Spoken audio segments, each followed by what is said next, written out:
정부에서는 직접 합동 브리핑을 열어 서민들을 위한 예산이 대폭 삭감됐다고 비판했는데요. 실제 줄어든 예산 항목을 보면 앞서 전해드린 예비비나 정부의 이자 비용이 상당 부분을 차지합니다. 과연 어떤 예산이 얼마나 줄었고 논란은 무엇인지 김건휘 기자가 꼼꼼히 따져봤습니다. 정부는 합동 브리핑을 열어 야당의 예산 삭감을 정면 비판했습니다. 반도체, 바이오 등 산업 경쟁력을 위한 R&D 예산 779억 원이 삭감됐고 민생 경제를 위한 지원도 어려워졌다는 겁니다. 야당은 청년 도약 계좌, 대학생 근로장학금, 사회 이동성 개선을 위한 대표적 사업도 삭감하였습니다.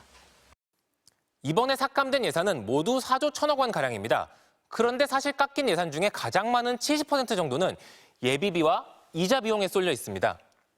예비비는 국가의 비상금이라 할 수 있는데요.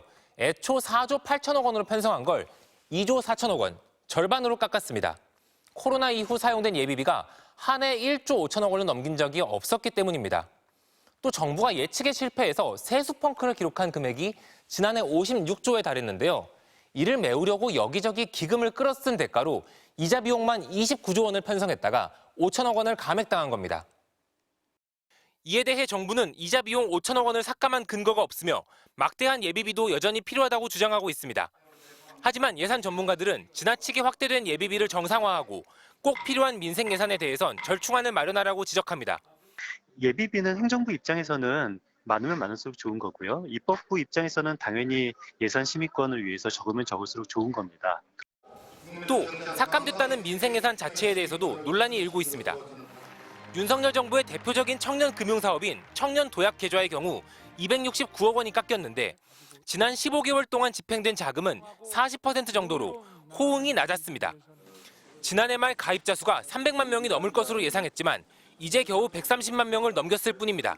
청년 도약 계좌 관련한 구체적인 성과가 있습니까? 5명 중에 1명 이상이기 때문에 상당히 많다고 보시면 될 것 같고요.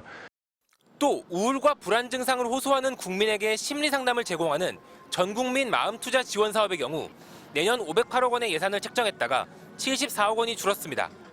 김건희 여사가 관심을 기울여온 사업으로 알려져 있는데 아직 사업성 검토도 끝나지 않아 추진 근거가 불분명하다는 지적이 나오고 있습니다. MBC 뉴스 김건희입니다.